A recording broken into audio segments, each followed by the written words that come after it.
Hello everyone. Today I'm going to show you the brick built version of my modular Quality Quidditch Supplies and Daily Profit.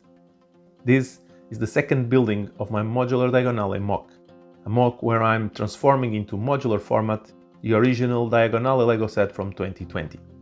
I've been documenting the process throughout the 1 year plus that I've been developing it, and you can check the previous episodes in the description. As a rule, I kept the original front facade as close as possible as the LEGO designer team had made it in the original set. It's an amazing work and it shouldn't be touched. Anyway, I had to do some itsy bitsy changes, mainly by adding a new layer of plates right about here in the separation of the first floor to the rooftop, and also here in the roof of this storage room in the rooftop. Those were little changes, 2 layers of plate that I had to add. Other than that, I kept the front facade as it was. So going into the back of the building, I went to a planar look to the back because it's facing a back alley. Anyway, I left a store glass case to the back because I felt it was an option from the owners of the Quality Quidditch Supplies store to have this glass case to the back if someone is passing by. I think that even the dark wizards that roam the dark alleys of the Diagon Alley may like to see what is coming out in terms of Quidditch materials. But for instance, this door here is not supposed to be used, it's like a service entrance, so I made it very plain. Also, I had some details here in the ground, some abandoned boxes, probably from Quidditch Supplies, a little mouse here roaming the back alley, and some dirt, some rocks, some things scattered on the ground because, of course, it's a less taken care area of the Diagon Alley. So let's go into the interior and let's start from the ground floor up.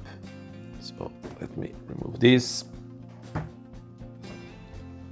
Okay, so on the inside we have one store, the Quality Quidditch Supplies, and we have a staircase, a separate staircase that goes into the Daily Profit. On the Quality Quidditch Supplies, I took everything that was spread by 2 floors in the original LEGO set and I placed it all inside this ground floor store.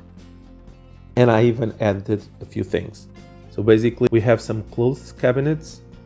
We had 2 original, I added a 3rd one, a smaller one. And we have a display with brooms that I extended to have brooms on both sides. It was only on one side.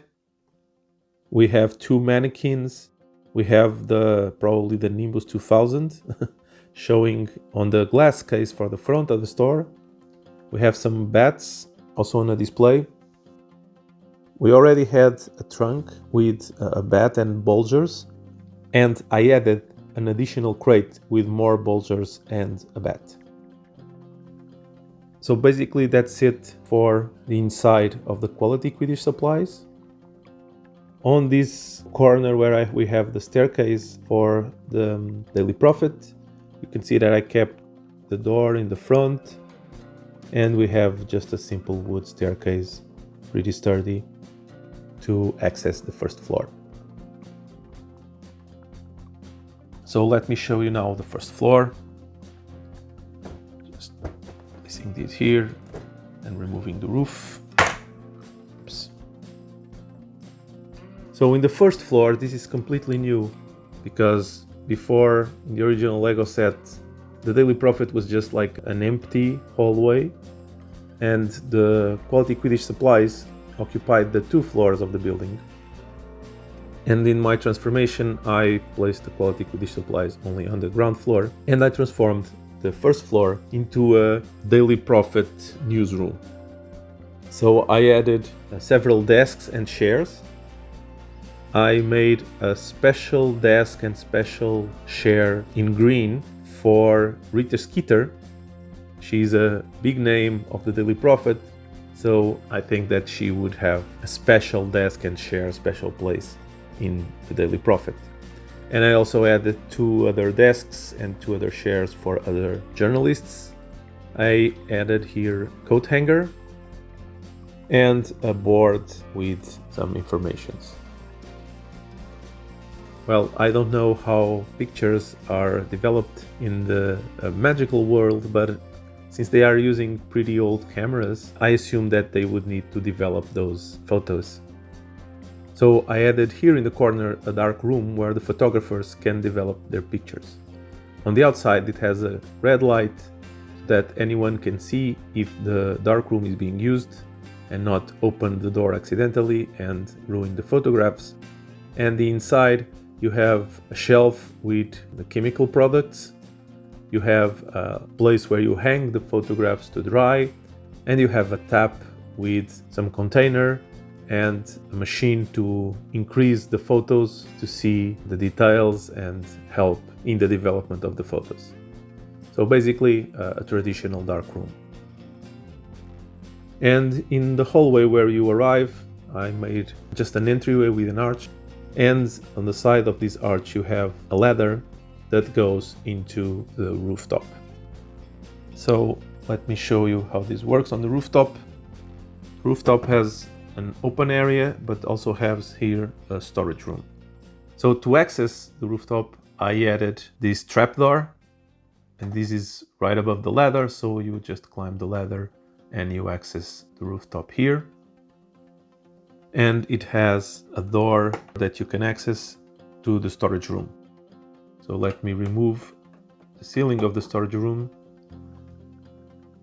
and show you what's inside. So inside basically there are old newspapers, and I added here a spider web and a spider, a mouse, a bit of cheese, probably a trap for the mouse, and just some crates and old newspapers. So basically a very uncared storage room. This storage room already existed in the original building, but it only had the mouse, not the spider. The spider was in another area, but it was already here also in the set. That's it.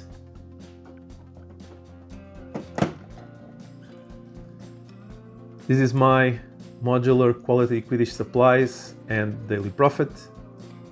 Basically I just built a backside of the building in the same tones but more plain than the front, but I changed the interiors, I changed how the Quality Quidditch Supply store was organized, and I created this Daily Prophet newsroom from scratch. I hope you have enjoyed it and enjoyed the video. If you did, just give that great like to help me spread out for more people. And if you want to see the other 2 buildings that I'm doing and probably will release in the next 2 weeks to 1 month, just subscribe and press the bell button to be notified. Till the next one, stay safe and keep building.